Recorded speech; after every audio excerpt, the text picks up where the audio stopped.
Hello, I'm Daniel. Welcome back inside my mind. Today, I want to talk to you about two things that happened in the past few years that I think, or really as I've taken time to think about it lately, changed me more than I thought as far as how I approach other people or interact with other people. And the first one takes some context. For those who don't know me, I used to be a journalist. And when I quit my job, I was approached by many people to partner with them. And I did accept one. And I thought at that moment that, I had found a real mentor, a benefactor, somebody who I could trust. And that became this kind of, for a second, it was an anchor for me. I thought, I'm going to be okay. But then I started noticing some things. For instance, I realized that even though I made up half of the person's website stats, they had never actually given me any form of payment that they had promised me. I also realized that that person was trying to minimize what I was building and really try to put me in a corner to where I would be their employee instead of a partner. And so, realizing that, it came to a head at a moment where, it's really a historic moment. It really came to a head at the press conference in the Jacob Blake situation years ago. And that's the night that partnership, quote unquote, ended. And for years, I've thought about that. Because at first I felt a little guilty about how it ended. But I've analyzed most moments and I realized something. From day one, that person was trying to manipulate me. That person wanted the attention that I had, and that was it.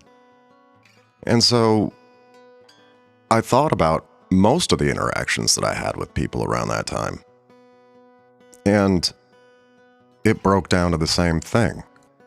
So I was finding myself with people rushing towards me with these helping hands outstretched. And really, they were just trying to pick my pockets. And that deeply changed how I thought about other people, or even how I thought about partnerships at all, and why I really haven't been in one since. That situation alone made me realize that some people are just bottom feeders. Some people are predators. Some people are willing to watch you get eaten so that they can be well fed. If you think that you hear bitterness in my voice, you do. You do. And I'll freely admit that. But I don't care. They deserve that. The second situation is a little bit harder to talk about. This happened more recently. Not only was I previously a journalist, but I was also previously in my life a reading tutor. So I saw firsthand our literacy problem here in America. And let me just talk about that for a second.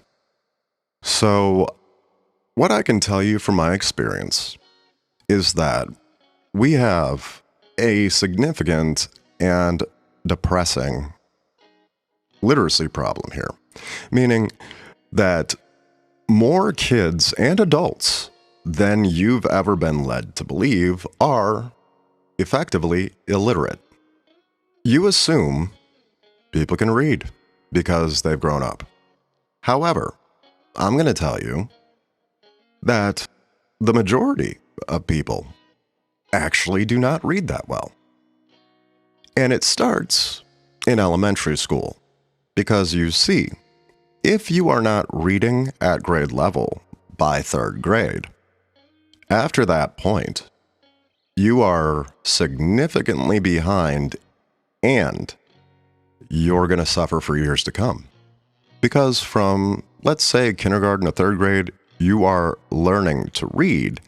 From fourth grade upwards, you're reading to learn. And you have to be able to comprehend what something's trying to tell you. However, if your brain is still so caught up in decoding what each word actually is, you will not be able to then take it further and break down the context of what the words are building. So, we have, again, a huge problem with illiteracy here. Knowing this, what I did is that I started a GoFundMe. And I ended up raising about $1,200 to buy books for kids that I worked with. Because some of them that I'd talked to didn't really have any books at home or didn't have things to read that they liked. And I'm going to tell you, if you want somebody to read more, you have to find something they're interested in. So I raised this money, and pretty soon after, I got a phone call from my employer. And I thought, oh, this will be like a congratulations. No, I got yelled at. I got yelled at for using GoFundMe. I got yelled at for making it seem like my employer didn't give their employees enough resources. And I was told in so many words that either I had to surrender all the money that I had raised to my employer for quote unquote accountability, or pretty much lose my job. So, after some time to let my initial anger subside, I thought about my goal. My goal was to help people with literacy. And so, if I could still do that, I could stomach the injustice of the situation. So I did.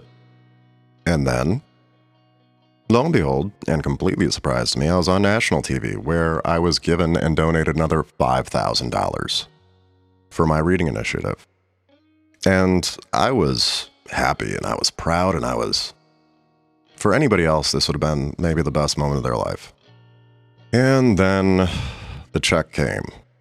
And that too had to be given to my employer for quote unquote accountability. I will say this. Yes, I was still able to get books for the kids I wanted to. Some were refused. Not all the money was used. And in fact, about 5,000 of it, I have no idea what it went to. I'm just pretty much 99% certain it didn't go to what I had donated it for.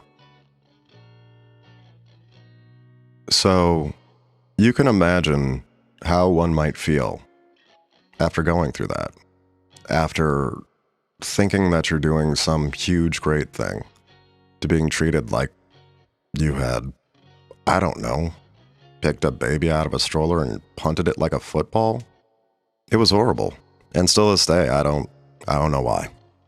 I don't know why the reaction was so severe. I don't work for them anymore, but I think about that. And if I'm honest, that was the last straw. As far as I never fundraised again for anything. I stopped doing public things because I had an employer that was watching me all the time. And I just became less. Thankfully, that, I guess, wasn't really the ending either, since you're hearing my voice now. And I'm back out there taking photos and writing things as Saint of Six in Kenosha. It's taken me a long time to bounce back from the two situations that I just mentioned to you. Because again, I realized that those two are the ones that really changed me as far as how I approach people and the level of trust I'm willing to offer other people. And I think now that I've talked about it, now that I've put it on record and finally just spoke my piece, maybe I'm ready to try to be different again. And if you find yourself in the same situation as me, or with similar past experiences, think about it. Maybe you're ready to try again too.